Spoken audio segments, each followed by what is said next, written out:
영광의 박수 올려드리겠습니다. 오늘 예배 나오신 여러분 모두에게 하나님의 은혜와 지혜가 충만하시고 또 자유와 사랑으로 충만하시기를 예수님의 이름으로 축원합니다. 우리 옆에 있는 분들에게 이렇게 축복하겠습니다. 당신에게 하나님의 사랑과 은혜가 충만하길 빕니다.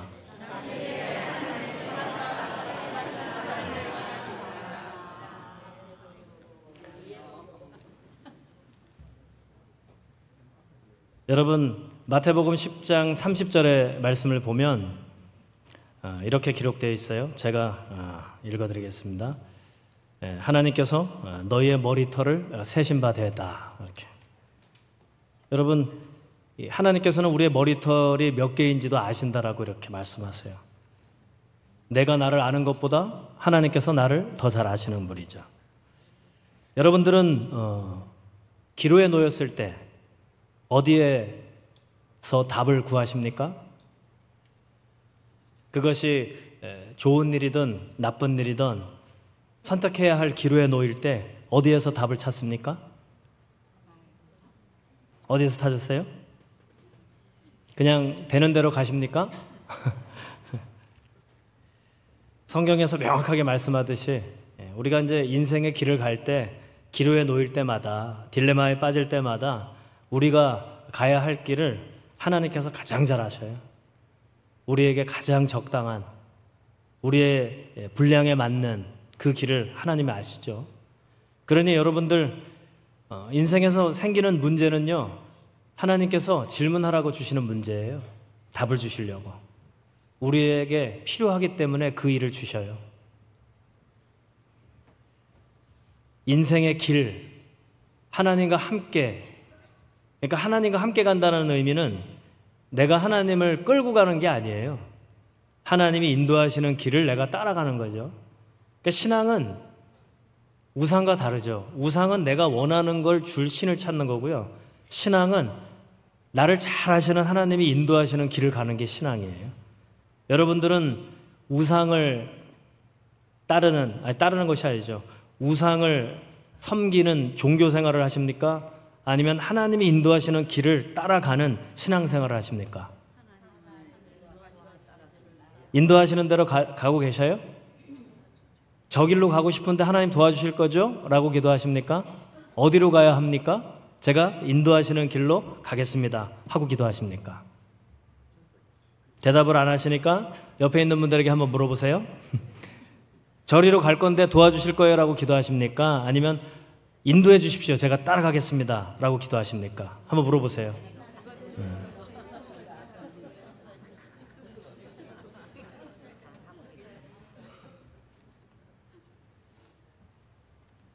후자가 되길 바랍니다. 성경의 첫 번째 책은 창세기인데요. 오늘 우리가 창세기 11장의 말씀을 읽었습니다. 창세기 총 50장 중에서 1, 2장, 2장에서만 창조의 이야기가 있고요. 그 다음 3장부터 50장까지는 인류의 역사를 기록하고 있어요. 인류의 역사 속에 하나님의 인도하심, 하나님의 개입하심이 나타나 있죠. 인류의 역사에는요, 큰 사건이 여럿 있었는데 그 중에 하나가 노아 시대 때의 홍수 사건이었어요. 홍수 심판이었죠. 그래서 여러분들 보시기에 여기가 과거고 여기가 이유라고 생각하면 홍수 사건 이전과 이후로 크게 나눠지는 거예요. 그런데 오늘 11장의 이야기는 홍수 사건 다음에 일어났던 일이에요. 그런데 우리가 오늘 이 바벨이라고 하는 도성의 이야기를 잘 쉽게 이해하기 위해서는요, 홍수 사건 이전의 이야기를 좀 살펴볼 필요가 있습니다. 하나님이 인도하시는 길을 가는 사람과 하나님을 떠나 자기가 원하는 길로 가는 사람의 두 길이 홍수 사건 이전에 소개되고 있어요. 먼저 하나님과 벗어난 길을 갔던 대표적인 사람은 동생을 살인한 가인이에요. 16절부터 우리 19절까지 한번 띄워주시겠어요? 자, 한번 읽어볼까요? 가인이 어떤 삶을 살았는지요? 시작.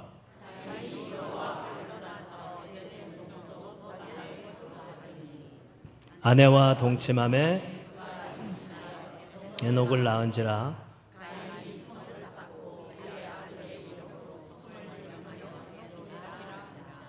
에녹이 이랏을 낳고 이랏은 무후야엘을 낳고 무후야엘은 무드사엘을 낳고 무드사엘은 라멕을 낳았더라.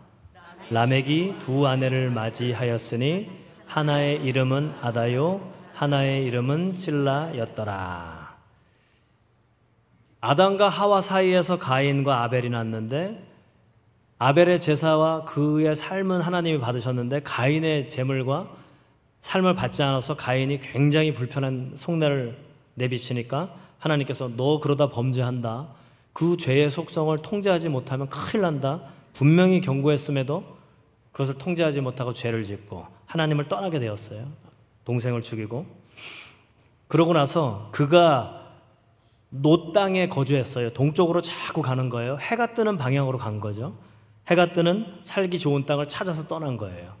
그리고 노 땅에 거주했을 때 그곳에서 아내와 함께 에녹을 낳았어요.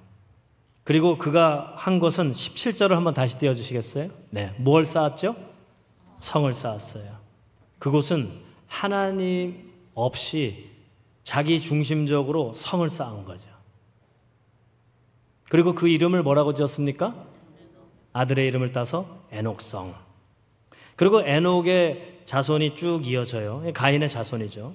그 중에 라멕이 나와요. 라멕은 19절을 띄워주시면 처음으로 일부 일처제를 깨었던 사람으로 소개되고 있어요. 남자들 부러워하지 마십시오. 질서가 깨졌어요. 일부 일처제가 깨진 거예요. 그리고 이 사람이 그러한 하나님의 질서를 깨트렸을 뿐만 아니라 또 뭐를 자랑하는지 23절에서 24절에서 그의 캐릭터가 강력하게 나옵니다. 읽어볼까요? 시작.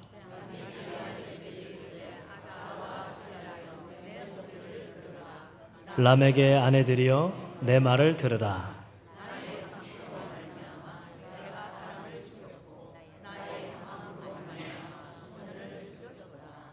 가인을 위하여는 벌이 7배일진데 라멕을 위하여는 벌이 77배이리로다 하였더라. 자기의 두 아내에게 자신의 이 힘을 자랑하는 거예요. 하나님께서 가인에게는 표를 주실 때 가인을 건들면 7배 벌받아를 주셨지만 나는 하나님보다 더 세게 할 거야. 77배는 말이 77이죠. 아주 잔인하게 복수한다는 뜻이에요. 폭력을 자랑하는 거죠. 폭력을. 라멕은 아주 폭력적이고 패륜적인 사람이에요. 그렇게 소개가 되고 있어요. 그러니까 하나님을 떠난 가인의 후손들은 점점 하나님하고 멀어진 죄의 삶, 죄의 도성을 만들고 그 도성의 원리는 하나님 없이 인간의 힘의 논리, 폭력의 논리, 쾌락의 논리로 가고 있다는 거죠. 하나님하고 멀어진 인생에 쌓는 성은 그렇다는 거예요. 그러나 반면에 이제 가인과 아벨은 죽고 이제 셋째가 태어나요. 그 이야기는 창세기 25장에 이렇게 기록하고 있습니다. 4장 25절, 25절이죠. 한번 띄워주시겠어요? 읽어볼까요? 시작.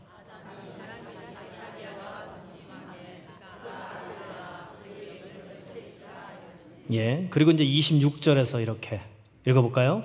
셋도 아들을 낳고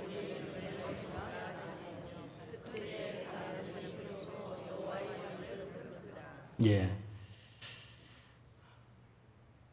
다시 한번 17절을 한번 띄워주세요. 17절. 예. 가인은 자기가 도성을 쌓고 도시를 만들고 그 성 이름을 에녹이라 불렀더라. 예, 에녹이라 불렀어요. 카라라고 하는 단어를 쓰고 있어요. 그리고 다시 26절로 한번 띄워주셔요. 가인의 길은 자기가 쌓은 도시의 이름 에녹이라 불렀더라. 그런데 셋째가 태어난 이제 믿음의 이 아들의 이름은 에노스였어요. 에노스는 죽을 수밖에 없는 이라는 의미를 갖고 있어요. 셋은 죽음에 대해서 느꼈어요. 가인은 죽음의 공포를, 두려움을 멀리하기 위해서 자기만의 도성을 쌓고 안전하다고 생각하는, 그리고 자기만의 방식으로 삶을 살아가니까 라멕과 같이 다른 사람의 생명과 재산을 빼앗는 폭력의 상징의 도성을 지었지만, 반대로 셋의 아들 에노스는 죽을 수밖에 없는 존재임을 깨닫고 도성으로 가지 않고요, 누구를 불렀다는 거예요? 여호와의 이름을 불렀더라. 여기도 불렀더라가 카라예요. 그런데 이 카라의 의미가 불렀더라, 찬양하다 뭐 이런 의미도 있지만 초대하라는 뜻이 있어요. 초대하다. 이런 의미인 거죠. 하나님, 저는 죽음의 두려움으로부터 벗어날 수 없는 존재입니다. 그러니 하나님이 저에게 필요합니다. 죽음에 대한 두려움, 삶의 의문과 문제의 답은 하나님께 있습니다. 그러니 하나님께서 나에게 오셔서 나를 주관하시고 나와 함께 해주십시오 라는 신앙의 고백이에요. 가인은 점점 멀어져서 자신만의 도성을 쌓았지만 셋은 그 아들 에노스를 통해서 하나님을 찾은 거죠. 여러분, 문제가 생길 때, 내가 하고 싶은 것이 있을 때 여러분들은 하나님을 찾으십시오. 하나님께서 답을 주시고 하나님께서 도와주시고 하나님 함께 해주십니다. 우리 옆에 있는 분들과 이렇게 이야기하겠습니다. 당신과 나는 문제가 있을 때, 꿈이 있을 때 하나님을 찾읍시다.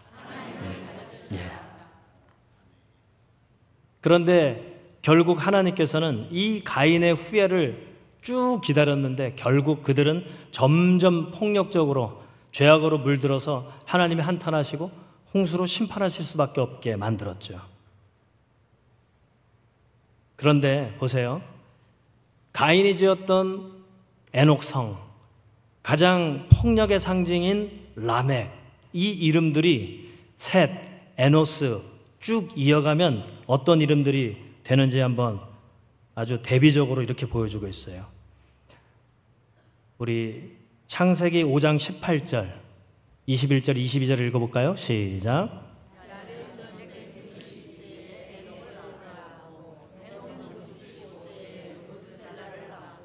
무드셀라를 낳은 후 300년을 하나님과 동행하며 자녀들을 낳았으며. 보세요. 이제 쭉 셋, 에노스, 정말 하나님이 필요합니다. 하나님을 찾았던 그 후예들의 똑같은 이름이 나와요. 에녹이에요. 에녹은 아들의 이름을 무드셀라라고, 대변혁, 창을 든 자라는 이름으로 지었어요. 에녹은 알았어요. 하나님의 심판이 임박했다. 이 아들이 죽는 날이 심판하는 날이다. 알았어요. 그리고 그는 하나님을 더 간절히 찾고 어떤 삶을 살았다는 거예요? 하나님과 동행하며 살았어요. 가인의 아들, 그 인간 도성의 이름은 에녹이었지만 하나님을 부르고 하나님과 동행했던 이름 또한 에녹이에요. 똑같은 이름인데 이런 큰 차이가 있는 거예요. 그리고 그 후에 이제 25절을 한번 띄워주세요. 네. 그 에녹의 아들 무드셀라가 누굴 낳았다는 거예요? 라멕을 낳았어요. 여러분, 라멕의 아들의 이름이 누군지 아세요? 28절, 29절 읽어볼까요? 시작.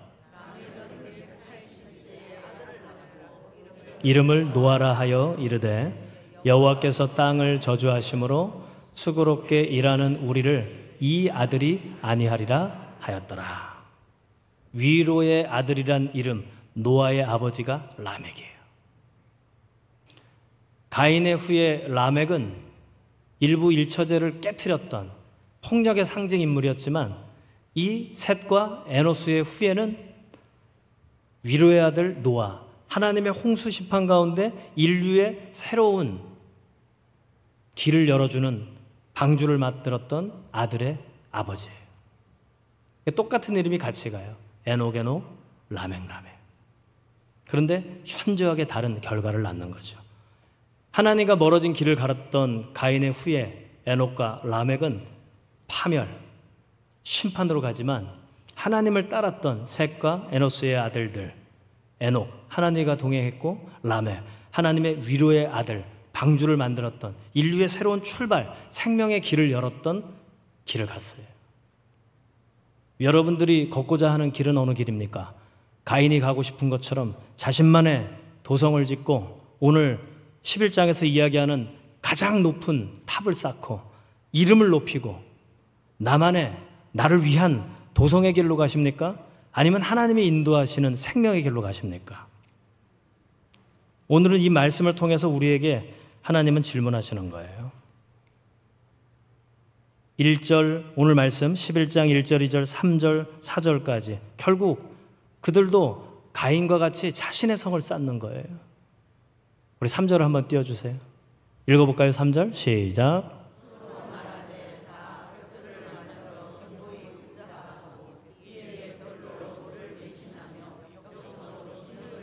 4절도요.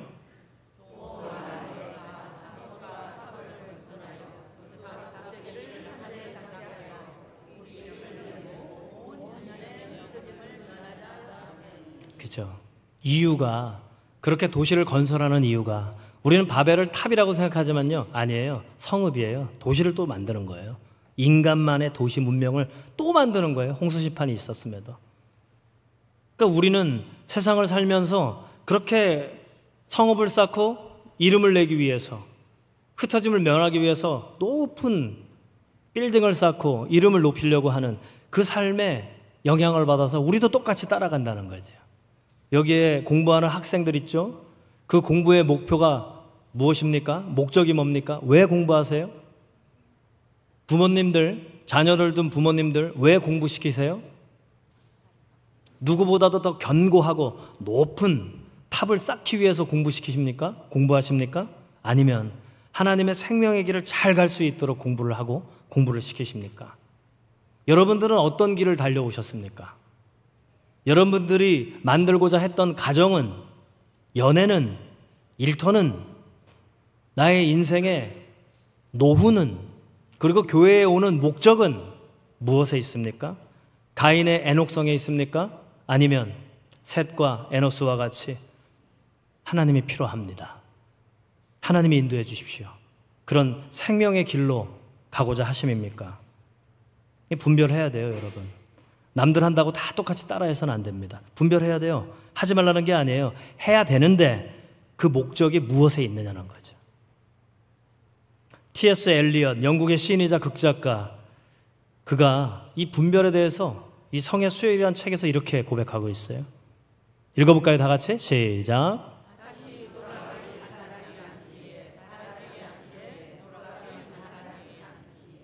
나는 기도합니다. 너무도 많이 자신과 논쟁하고 자신에게 설명한 문제를 잊게 하소서. 근심할 것과 근심하지 말 것을 분별하게 하소서. 조용히 앉아 있기를 가르쳐 주소서. 바쁘죠? 불안하잖아요. 초조하잖아요. 나보다 잘하는 사람들 보면 시기와 질투에 분노까지 일어난단 말이에요. 하나님은 왜 나에게 이런 재능을 더 안 주셔서 불평 불만할 수밖에 없죠. 목사인 저도 때로는 그래요. 동기 목사들이 뭔가 좀 규모 있고 뭔가 가면 괜히 부러워요. 제가 어제는 칠암교회가 그렇게 부럽더만요. 우리 바이올린 선생님이 지인들이 서울에서 내려와서 그분들도 교회에서 다 지휘하는 분들이래요. 바이올린 선생님은 교회를 안 다니고 과거에 성당을 다녔었는데 1박 2일 모임을 하는데 그 오신 손님들이 교회를 가야 된다고 해서 가까운 혁신도시의 칠암교회를 갔다는 거 아닙니까? 갔더니 분위기가 너무 좋더라는 거예요. 밝고, 그리고 아이를 위해서 노래를 불러주고 또 말씀을 듣는데 감동이 돼서 눈물이 났다는 거예요. 밝고, 우리 교회는 밝은가? 그 얘기를 들으니까 괜히 좀 부럽더라고요. 그런데 오늘 그 얘기를 듣고 어제 저녁에 밤늦게까지 말씀을 준비하면서 괜한 것을 부러워하고 나에게 주신 것을 만족하지 못하는 저를 봤어요. 우리 성전 멋있어요, 그죠? 뭔가 운치 있지 않습니까? 지난 부흥사경회 때 거제도에서 개척교회 하시는 백명호 목사님이 마지막 날 오셔서 집회에 참여하고 저한테 그렇게 칭찬해 주더군요. 목사님의 그 목소리가 이 성전에 어울리더만요, 이렇게. 제가 그래서 목소리를 일부러 깔고 얘기하는 거예요. 설교할 때 목소리하고 앞에 부름하고 할 때 좀 다르죠? 그 이유는 이 분위기에 맞춰서 여러분들을 은혜의 자리로 안내하려고 성우처럼 하려고 노력합니다. 불허할 것 없죠. 지금 주신 것에 만족하고 감사할 때 우리는 자유할 수 있어요. 그 속에서 하나님의 사랑을 발견할 수 있어요. 나의 머리털까지도 다 관심 갖고 계시는 하나님의 마음을 느낄 수 있어요. 굳이 칠암교회 부러워할 거 없어요. 굳이 타워 팰리스 부러워할 거 없어요. 고급 승용차 부러워할 거 없어요. 서울 가는 거 부러워할 거 없어요.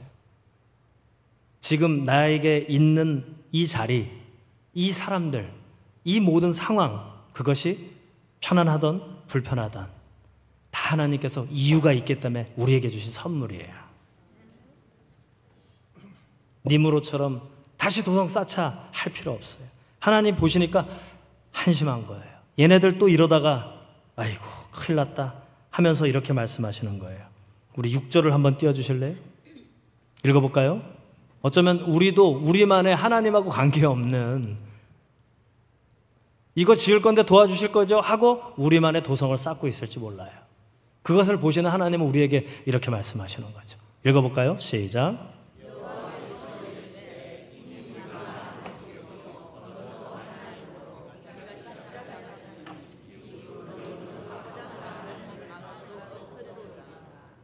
그러니까요. 얘네 한마디로 하면 하나님이 능력이 없어서 못 말린다는 게 아니라 얘네들 또 홍수 이전에 가인 도성 쌓았던 것처럼 또 그렇게 될 거야. 걱정하시는 거예요. 야, 이제 그만해라. 그러고 나서는 언어를 흩으셨어요. 아마 이 사람들이 재밌게 표현하면 그 돌을 구워서 만들면서 쌓으면서 야, 망치 줘봐 했는데 언어가 바뀌니까 망치를 줘야 되는데 아마 붓을 줄 수도 있고요. 그러면서 이제 모든 의사소통이 흐트러졌다는 거죠. 그들을 위해서. 때로는 우리에게 문제가 생길 수 있어요. 그것은 누구를 위해서다? 네, 옆에 있는 분들에게 이렇게 얘기해 보겠습니다. 당신에게 문제가 생길 때 당신을 위협하는 게 아니고 당신을 위한 하나님의 선물입니다. 하나님을 만날 수 있는 선물이에요. 하나님의 답을 들을 수 있는 선물이고요. 나의 이 매여 있는 자유하지 못한 결핍으로 상처로 얼룩져진 우리의 삶을, 우리의 존재를 하나님께서 바꿔내시는 그 순간이 되는 거예요. 제가 이제 마지막으로 여러분들에게 노래를 하나 들려드릴 거예요. 제가 부르지는 않습니다, 여러분. 기대하세요. 노래의 제목은 바람의 노래. 누구 노래일까요? 아이고, 이렇게 미리 띄우면 안 되는데. 조용필, 우리 가왕이라고 하죠. 조용필 씨의 바람의 노래인데 가사가 참 좋더라고요. 어쩌면 우리도 뭔가 인생의 철학적인 물음도 있고 또 사람들과의 만남과 이별, 또 다른 만남. 사람도 만나지만 어떤 사건도 만나고 그러면서 꿈이 이만했다가 점점 작아지기도 하고요. 그죠? 나는 정말 이걸 하고 싶었는데 어쩔 수 없이 그 길을 가지 못해서 늘 그 열등감과 시기심 속에 아쉬움 속에 낙담 속에 살아가기도 하죠. 그러나 이 노래에서 마지막 부분에 답을 주고 있어요. 참 오늘 말씀하고도 연결이 되고요. 한번 읽어볼까요? 예. 우리 여성분들, 남성분들 돌아가면서 읽을게요. 여성들부터 시작.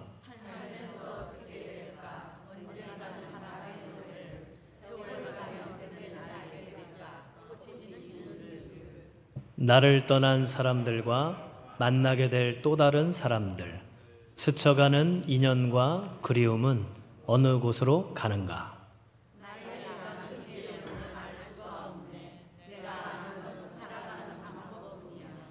다 같이 읽을까요? 보다 많은 실패와 고뇌의 시간이 비켜갈 수 없다는 걸 우린 깨달았네. 이제 그 해답이 사랑이라면 나는 이 세상 모든 것들을 사랑하겠네. 그렇게 치열하고 의문으로 가득했지만 원하는 것을 이루지 못했지만 결국 다 사랑하는 것이 답이다. 지금 있는 것에 만족하고 자유할 수 있고 사랑할 수 있을 때 진정한 행복이 되는 거고 그 삶이 하나님이 보내주신 여행이 된다. 사랑의 여행이 된다. 이런 고백이라고 저는 여러분들과 함께 나누고 싶습니다. 제가 영상을 편집했어요. 뜨거운 싱어즈라고 하는 프로그램에서 JTBC에서 했는데 합창단 하는 프로그램인데 거기에 이제 남성 배우들이 쭉 나와서 젊은 시절을 떠올리는 말들을 해요. 너가 젊었을 때 너무 치열했지? 그 경쟁 속에서 도태될까 봐. 때로는 너무 무리해서 다치기도 했지. 늘 불안해했지. 죽도록 힘들었지. 그래서 괜찮아. 꿈이 있잖아. 그리고 포기하지 마. 이렇게 이제 나이가 지긋이 들어서 젊은 자신에게 하는 말이었어요. 그리고는 이 노래를 다 같이 부릅니다. 불을 좀 꺼주시고요. 분위기를 또 잡고 우리 가사를 읽었으니 가사를 생각해 보면서 한번 우리가 노래를 마지막으로 아베 피에르 프랑스의 사제이자 사회운동가가 쓴 단순한 기쁨이라는 책에 우리 인간이라는 존재가 참 미미한 존재지만 우주보다 더 위대할 수 있다고 이렇게 표현하는 거예요. 한번 띄워주시면 읽으면서 말씀을 맺겠습니다. 시작. 아주 작은 행성에 사는 미미한 존재에 불과한 인간은 우주에 짓눌려 버릴 수도 있다. 하지만 인간은 자신이 죽는다는 사실을 알기에 사랑하면서 죽을 수 있기에 우주보다 더 위대하다. 하나님께서 여러분들을 사랑하십니다. 하나님께서 우리 옆에 있는 분들을 사랑하십니다. 우리에게 일어나는 모든 일들을 여러분 사랑으로 받아들이고 사랑으로 누리고 그것을 도우시는 하나님의 사랑의 손길을 느끼시고 누리시고 증거하시는 복된 삶을 사시기를, 여행을 보내시기를 예수님의 이름으로 축원합니다. 기도하겠습니다.